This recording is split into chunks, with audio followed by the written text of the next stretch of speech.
Okay, Paul, can you explain in 3 minutes or less why innocent people confess?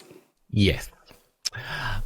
So innocent people confess because of several psychological processes which switch around under pressure.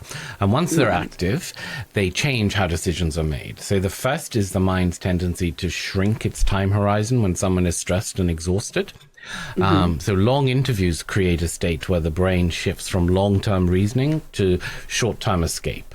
Now, this isn't a flaw. It's a survival response. So the person starts focusing on stopping the discomfort rather than protecting their future. So in that state, a confession can feel like the quickest path to safety, even when they know it's false. And then the next mechanism is the loss of control. So when someone enters the room, they usually believe that their innocence gives them stability. Of course they do.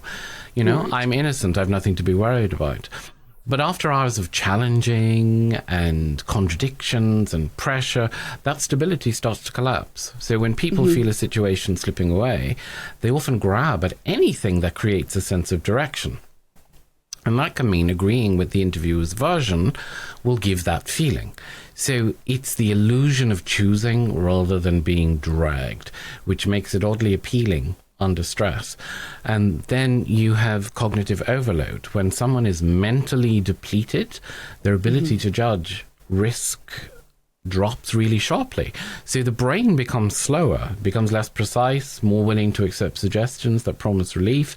And that's why lines like, "things will go easier if you cooperate," hit with such force. Because a tired mind isn't analyzing, it's looking for a way out. And then implied evidence triggers another reaction. You know, human perception treats confident statements as credible, especially under strain. So when an interviewer says they have proof, the person then feels doubt, even when they know they're innocent. So, and that doubt creates fear, and fear pushes them towards damage control. And at that point, the confession becomes a negotiation in their mind rather than a betrayal of the truth.